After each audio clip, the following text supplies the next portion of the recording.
मेहनत कर पड़ता है जी जान से तपना, तभी पूरा होता है एक बढ़िया नौकरी पाने का सपना। आज बात करेंगे ड्रीम जॉब ड्रीम कंपनी में कैसे मिले। 10 पॉइंट दूंगा, 10 पॉइंट स्टेप वाइज दूंगा। मैं Vivek Bindra, founder and CEO बड़ा बिजनेस डॉट कॉम। उससे पहले 3 सिनेरियो समझिएगा। पहला सिनेरियो, जो काम करने में आपको बहुत मजा आता है और आपको अच्छे से करना भी आता है, लेकिन अगर उसके पैसे अच्छे नहीं मिले आपको तो आप जिंदगी भर गरीब रह जाएंगे।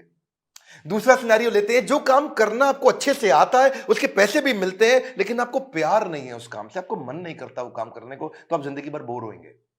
और तीसरा सिनेरियो, जिस काम से आपको प्यार तो है, बाजार में उसकी तनख्वाह भी मिलती है, लेकिन आपको करना अच्छे से आता नहीं है, तो फिर आपको नौकरी नहीं, वो तो खाली एक सपना है, वो ड्रीम जॉब नहीं है, खाली ड्रीम है। बात समझते हैं कि 10 पॉइंट क्या किया जाए, एक अच्छे से आपको जॉब कैसे मिले। पहले जिस कंपनी में आप जॉब चाहते हैं, पहला पॉइंट है उस कंपनी के बारे में रिसर्च करो। उस कंपनी का विजन, मिशन, उसकी लीडरशिप, उसके माइलस्टोन्स, उस कंपनी के बारे में पढ़ लिख लो वहां रिज्यूमे भेजते वक्त।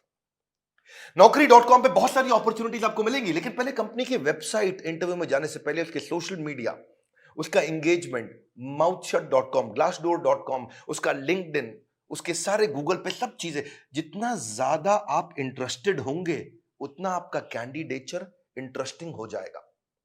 जब आप इंटरव्यू में मिलते हैं ना लोगों से, if you are interested in the company, they will see you as interesting for the company. Company research के बाद दूसरा पॉइंट, जॉब डिस्क्रिप्शन को समझिए। जॉब डिस्क्रिप्शन की डिटेल मांगिए। आपका केआरए क्या होगा, केपीआई क्या होगा, आपसे क्या एक्सपेक्ट किया जा रहा है कंपनी में, यह मांग लो। अगर यह समझ में आ जाए कि कंपनी आपसे चाहती क्या है, करवाना क्या चाहती है, जॉब का डिस्क्रिप्शन, आपका केआरए की रिस्पॉन्सिबिलिटी एरिया, आपका केपीआई की परफॉर्मेंस इंडिकेटर, आपसे क्या एक्सपेक्ट किया जा रहा है इस रोल में, अगर वो मिल जाएगा तो पूरा ग्रिप आ जाएगा आपका इंटरव्यू में। तीसरा, अब जो इंटरव्यू लेने वाला है उसकी डिटेल निकाल लो।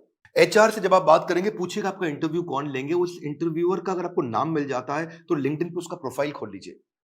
देखिए उसने क्या पोस्ट शेयर किया है, क्या आर्टिकल शेयर किया है, क्या उन्होंने कोई ब्लॉग शेयर किया है, उसके बारे में अगर आप तारीफ करेंगे या उसकी डिटेल उनको इंटरव्यू में बताएंगे, तो वो आपकी आई फॉर डिटेल को बहुत पसंद करेंगे। मेरे साथ भी होता है कई बार, जब कोई मुझको इंटरव्यू देने आता है, बोलता है सर मैं तो आपका बहुत बड़ा फैन हूं, मैं तो आपके सारे वीडियो देखता हूं, तो मैं पूछ लेता हूं टॉप 5 वीडियो कौन से देखे थे जो आपको बहुत पसंद आए और मैंने उसमें क्या बताया।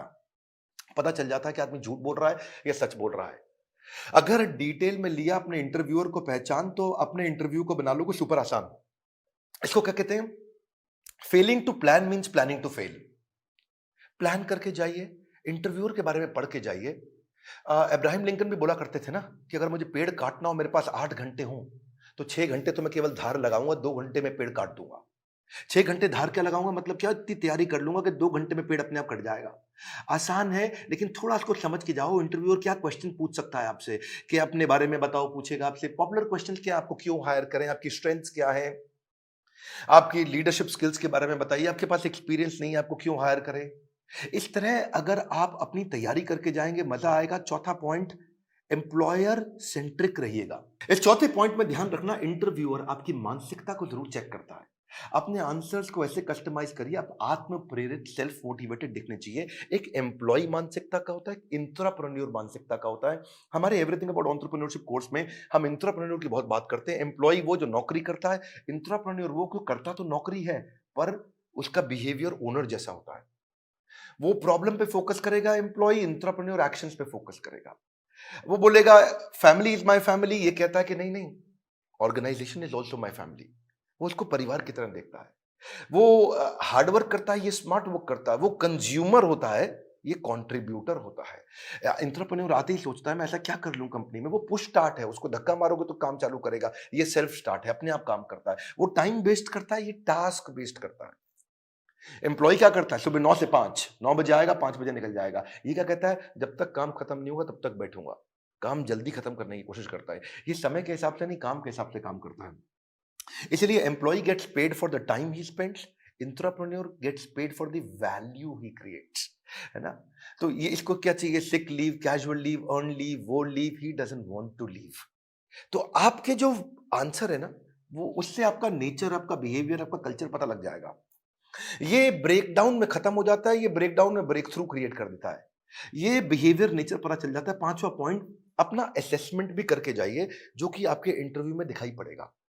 सनातन गोस्वामी चैतन्य महाप्रभु से बोले कि आमी, क्या बात हुआ कि मैं हूं कौन, आप पहचानिए अपने आप को। कृष्ण ने भी गीता के अंदर बहुत बात किया, ये आपको पोजिशनिंग में हेल्प मिलेगा। आपको आप एक्शन मैन है, पीपल मैन है, आइडिया मैन है, प्रोसेस मैन है, आपकी मेजर स्ट्रेंथ्स क्या है, उसको स्किल के साथ मैच कर लीजिएगा। देखिएगा कि जो जॉब डिस्क्रिप्शन है ना, जो मैंने पीछे बताया था आपको, उसमें देखिए कि कंपनी का गोल क्या है, इस जॉब से कौन सा गोल अचीव करने वाले हैं, कंपनी में क्या प्रॉब्लम्स थी जो इस जॉब से वो सॉल्व कराने वाले हैं। और जब आप जाएंगे तो अपने हार्ड स्किल और सॉफ्ट स्किल को जरूर समझ के जाइएगा। ये छठा पॉइंट है। हार्ड स्किल कौन से होते हैं? ये वो स्किल होते हैं जो बेसिकली आप क्वांटिफाई कर सकते हैं, जैसे कि फॉरेन लैंग्वेज हो गया, डिग्री हो गया, सर्टिफिकेट हो गया, मशीन ऑपरेशन हो गया, आपका किसी प्रकार का कोई भी data mining, accounting, programming, software testing, ये सब हार्ड स्किल होते हैं। जिसमें कला आती है। जैसे फाइनेंस के अंदर बजटिंग, बिजनेस प्लानिंग होता है या प्रोडक्ट डेवलपमेंट होता है। लेकिन सॉफ्ट स्किल कौन से? बातचीत कैसे करते हो, आपका टीम वर्क कैसा है, आप डिसीजन ले पाते हो नहीं, लीडरशिप है कि नहीं, मोटिवेटेड रहते हो कि नहीं, सुनते हो ध्यान से कि नहीं, पीपल स्किल है कि नहीं, इंटरपर्सनल फ्लेक्सिबिलिटी, टाइम मैनेजमेंट, ये सारे सॉफ्ट स्किल है। उस तरफ हार्ड स्किल है। तो पहले से ही चेक करके जाइए, क्योंकि आपका see he who speaks without attentive ear is mute. क्या मतलब हुआ? जो बिना सुने बोलता रहता है, बोलता रहता है, जो बिना सुने बोलता रहता है, वो सबसे बड़ा गूंगा होता है। उसके बोलने का कोई फायदा नहीं है। इसलिए आपकी कम्युनिकेशन में सुनिए ध्यान से कि वो क्या डिमांड है आपसे। इफेक्टिव कम्युनिकेशन में 20% is only what you know, 80% is how do you feel about what you know. कैसे आप उसे कम्युनिकेट करते हैं। सीधे बैठिए, हमेशा स्माइल मेंटेन करिए। ऐसा करके आराम से रिलैक्स होकर के बैठने वाला तो जमेगा नहीं ना। कॉन्फिडेंट और इंफॉर्मेटिव लगते हैं जब आप अच्छा कम्युनिकेशन और सॉफ्ट स्किल मैनेज कर पाते हैं। सातवां है, अब मौका ढूंढिए कि आप भी कोई ऐसा क्वेश्चन करें जिस क्वेश्चन से इंटरव्यूअर को लगे यार ये आदमी बुद्धिमान है। एक बात बताऊं आपको कि knowledge is having the right answer, but intelligence is asking the right question. ज्ञानी व्यक्ति के पास उत्तर होता है, पर बुद्धिमान व्यक्ति के पास प्रश्न होता है। अगर आपने कोई ऐसा प्रश्न किया जिस प्रश्न से वो बहुत इंप्रेस हो सकता है, जैसे आप उनसे पूछिए इस बारे में, इस रोल से आप कौन सी प्रॉब्लम सॉल्व करना चाह रहे हैं, इस रोल के माध्यम से आप कौन सा गोल अचीव करना चाह रहे हैं, इस रोल से आप मेरी परफॉर्मेंस को कैसे इवैल्यूएट करेंगे। कितना पावरफुल आप प्रश्न पूछते हैं, यह भी सामने वाले को इन्फ्लुएंस करता है। आठवां, सैलरी नेगोशिएशन की बात आए तो बहुत जोर मत डालिएगा। अनरियलिस्टिक सैलरी हाइक से सामने वाला समझ जाता है ये केवल पैसे के लिए नौकरी करने आया है, ये वैल्यू नहीं क्रिएट कर पाएगा। इसलिए वैल्यू क्रिएशन पे फोकस करिए, वैल्यूएबल अपने आप आएगा। मैं इसमें आपको हमारे जो दूसरे डायरेक्टर हैं संजय कथोरिया जी, इनका आपको 2015-16 का एक्सपीरियंस शेयर करता हूं। एक बार ये श्रीलंका में एक कंपनी के चेयरमैन के पास इंटरव्यू देने गए और कंपनी के चेयरमैन ने इन्हें एक ही बात पे इनकी मर्जी की सैलरी दे दी। और वो क्या बात थी? जब उन्होंने पूछा क्या सैलरी लोगे, तो ये कहते हैं I believe in creating value and then sharing value. क्या मतलब हुआ इसका? कि मैं पहले 100 दिन आपके लिए वैल्यू क्रिएट करूंगा, अगर वैल्यू क्रिएट हो गई बढ़िया, तो उसके बाद आप उस वैल्यू को शेयर कर देना मेरे साथ, तब आप तनख्वाह मेरे हिसाब से दे देना।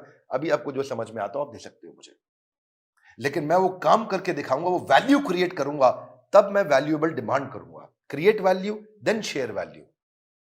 ये बात सामने वाला इतना इंप्रेस हुआ, बोला कोई बात नहीं, 100 दिन की बात की है, आज ही बता दो क्या तनख्वाह लोगे। जब आप वैल्यू क्रिएट करने पे फोकस करते हो, पहले कहते हो मैं वैल्यू क्रिएट करूंगा, बाद में अपना शेयर लूंगा, इससे सामने वाले को आप पे बहुत कॉन्फिडेंस आ जाता है। सैलरी नेगोशिएशन पे बहुत फोकस मत करिए, मेन मुद्दा समझिए, वैल्यू क्रिएशन पे फोकस करिए। सैलरी नेगोशिएशन अपने आप हो जाएगी जब वैल्यू क्रिएशन का सामने कॉन्फिडेंस आ जाएगा कि आप करके क्या दिखा सकते हैं जॉब में। 9वां पॉइंट, अपने रेज्यूमे पे ध्यान दीजिएगा। ये हालांकि मैं थोड़ा पहले भी बता सकता था 9वां पॉइंट, पर ध्यान रखिए अपने लाइवली और एक्शन ओरिएंटेड वर्ड लिखिए। रेज्यूमे लंबा मत बनाइए, 6 पेज, 8 पेज, 10 पेज का, क्योंकि जो रिक्रूटर होता है या जो इंटरव्यूअर होता है वो उसके पास ज्यादा समय नहीं है देखने के लिए। बुलेट पॉइंट्स में लिखिए ताकि मैक्सिमम चीजें कैप्चर हो जाएं कम समय में। सीक्वेंस के अपना एक्सपीरियंस लिखिए, और अगर एक्सपीरियंस ज्यादा नहीं है तो कोई बात नहीं, आपने आज तक जो भी कहीं पे थोड़ा बहुत इंटर्नशिप भी किया है तो वो भी डालिए। एक कवर लेटर अगर आप बना सको ना, तो वो गेम चेंजर होता है अपनी एग्जैक्ट पोजीशनिंग के लिए। कि आपके पास स्किल है और कंपनी को ये जरूरत है, तो कंपनी की जरूरत और आपके स्किल कैसे मैरी कर सकते हैं आपस में, कैसे मैरिज होगी। तो एक छोटा सा कवर लेटर आधे पेज का 8-10 लाइन का बना सकें अगर आप तो। रेज्यूमे ऐसा होना चाहिए कि सामने वाले को 20 सेकंड में सारी बात समझ में आ जाए। उसको ध्यान से बार-बार देखो ऐसा कि क्या 20 सेकंड में समझ में आ रहा है पूरा रेज्यूमे? रेज्यूमे में बहुत डिटेल लिखने में सफलता नहीं है, किसी के पास टाइम नहीं है आज डिटेल में पढ़ने के लिए। पर रेज्यूमे के अंदर जो हायरिंग मैनेजर है, एक सर्वे बताता है वो 6 सेकंड में डिसाइड करता है इसको बुलाऊं कि नहीं बुलाऊं। तो बड़ा इंपॉर्टेंट है, बहुत ज्यादा एग्जैजरेट ना करें, नहीं तो पर्दा फाश हो जाता है बाद में। बोल्ड और क्लियर और इंपॉर्टेंट अचीवमेंट को साफ साफ तरीके से बता सकें। उसी के अंदर एक रेफरेंस लिस्ट भी डाल दें जो आपकी integrity, work, decision making, punctuality, flexibility के बारे में कोई रेफरेंस पुरानी कंपनी के या कोई बड़े लोग ऐसे हैं जो आपके बारे में कहने को तैयार हो तो नीचे लिख भी दीजिए कि ये आपको आपके बारे में ये रेफरेंस, मतलब किसी और व्यक्ति, कोई और व्यक्ति भी आपकी तारीफ करने को तैयार है तो उसका नाम, उसकी डेजिग्नेशन, उसका फोन नंबर लिख दीजिए। इससे भी कॉन्फिडेंस आता है।